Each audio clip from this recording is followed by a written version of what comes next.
Hello my friends, it is I, your boy Salvaje from Salvaje Cartel. So we're back with another Fortnite Save the World University video, and this is going to be a new player guide to basically what your rundown should be looking like when you're doing a new mission in Save the World.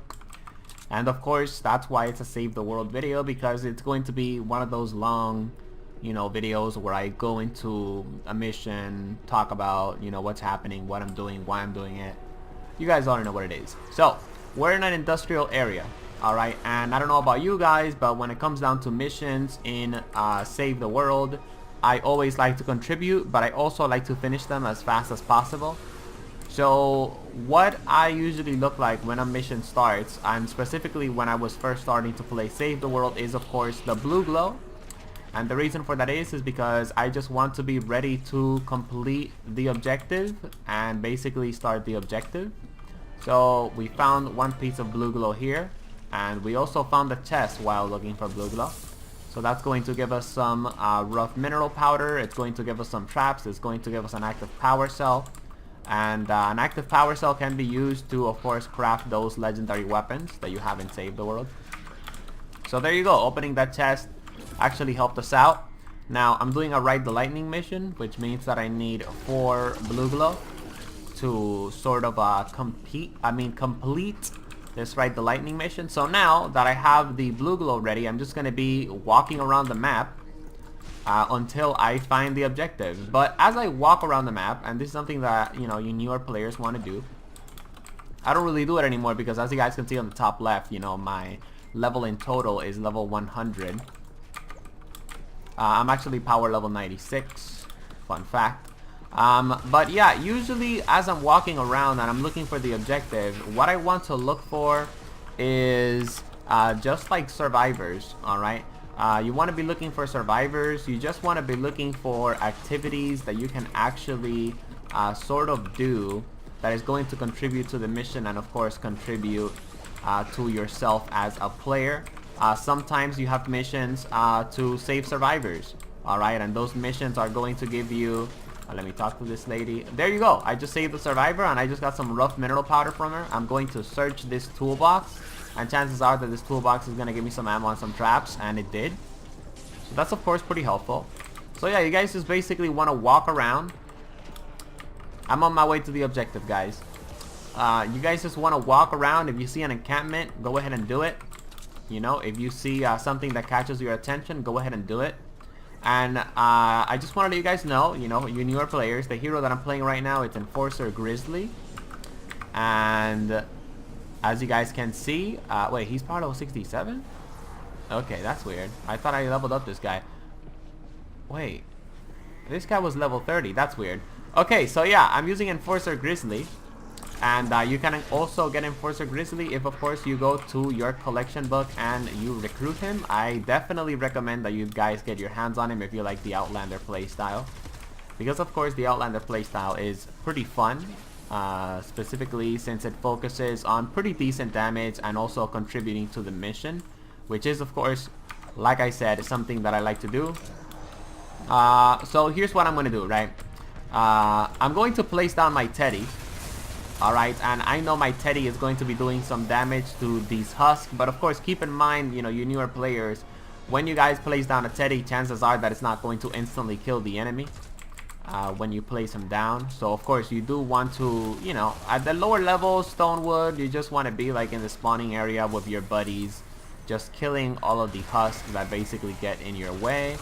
But if there aren't any husks in your way, you just throw down your Teddy, and you see an objective, like for example this survivor right here that's in this building, you just want to go for it, alright, because it's just going to help you when it comes down to this quest right here that I'm going to show you guys. It is this one right here, leave no one behind, which gives you bacon and survivor XP, and bacon is of course something that is very, very helpful. Now, as you guys can see right now, we are about to finish this round in this Ride the Lightning mission, and I have the blue glow, so I can basically just help out my team when it comes down to the objective, because I'm going to be placing down the blue glow that's going to be activating the mission for us. And as you guys can see, this player did a very smart thing. He built 4 walls, obviously, around the objective, and he placed ramps. And I talked about this on my beginner's guide. When it comes down to the basics of Save the World, I'm going to link that video in the description in the Save the World Guides playlist. Well, long story short, you want to be placing these ramps because these ramps are going to give you the ability... oh, I can't edit this wall because of the trap. You want to be placing these ramps because when a smasher basically shows himself up, he's not going to be smashing down your walls if he sees these ramps. Now, smashers, they are going to be charging towards walls, whether they are like this, or like this. So make sure that you guys keep that in mind. Don't do a pyramid build. Don't do a pyramid build and then put these walls thinking that it's an extra layer of protection. That's actually hurting the build. What you guys want to do, and I pointed this out on one of my advanced guides for pyramid builds, but I'm just going to point it out again in this episode of Save the World University. You just want to do this if you want an extra layer of protection when it comes down to the husk. Alright, so look, these ladies right here, I call them Helgas. They're actually called lobbers.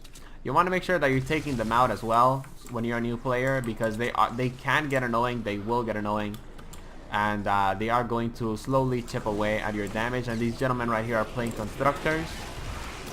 If you're a newer player and you like to play slow, you like to support your teammate when it comes down to the objective, you probably want to go with a constructor. If you like traps, as you guys can see, this gentleman right here, he's laid a couple of traps himself.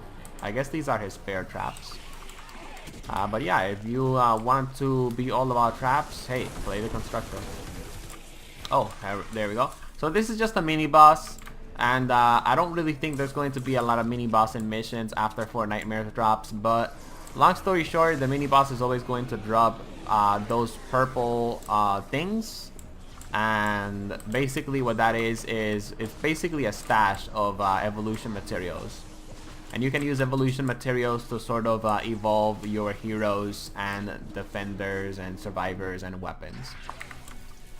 Now, another thing that I want to point out is, as you guys are fighting in the enemy spawn, alright, at the lower levels of play, as you guys can see, the husk, they're going to be dropping materials. And sometimes they drop materials you need. Like, for example, you might need rusty mechanical parts. Well, guess what? They drop rusty mechanical parts. And sometimes they can even drop fibrous herbs, which can be used to craft gas traps and other helpful materials. I'm going to be placing down my Teddy, and this is why I think Outlanders are the best heroes for newer players that, you know, just don't really want to just shoot. Outlanders give you the ability to basically, you know, like I said, dish out damage with your ability, have an ability that supports the team overall, while of course you dish out damage with your own weapons. Alright, and basically right now the reason why we're not being overwhelmed by the enemies, and I can't show you guys a lot of examples, is because of how overpowered everyone in this team is. I mean, look at our levels, Jesus Christ. Actually, I have another tip that I want to share with you guys. So when you're a newer player, you're going to be getting into Save the World, right? Oh, look, these guys right here, these, oh, okay, they just got melted. But those cowboys that were shooting at me, you want to also, you know, destroy them as fast as possible, because they can be quite annoying and they can chip away at your damage, alright? But what I was going to say is, if you want to get your hands on materials very easily, go into V-Buck missions, because a lot of high-level players are always in V-Buck missions, and you can just ask these high-level players for materials. For example, if there was a level 15 player in this Stonewood mission, and he would ask me for some, what's this thing called? For some copper, I would give him like half of my copper, right? Just because I can, right? Just because I don't really use copper anymore. I use things like Shadow Shard on Obsidian, which is a high level item that you get in the end game, I guess you could say. But that is pretty much it, my friends, for this episode of Save the World University. Make sure that you're using your Outlanders. One thing that I forgot to mention is, as I'm walking around in the mission, I also want to be destroying cars. Like that, I basically get nuts and bolts, so I can craft ammo and I can craft things like traps, okay? Because nuts and bolts are, of course, very, very important. But yeah, like I said, that's pretty much it for the Save the World University video. And I am going to be bringing you guys more Save the World University videos when it comes down to the new player perspective, because I do want to point out a lot of things that I wish I knew when I was starting out in Save the World, and nobody pretty much told me. I basically just had to find out on myself or by asking other players that I met. If you guys enjoyed the video, remember to drop a like, subscribe to join the Salvaje Cartel, and thank you very much for your time.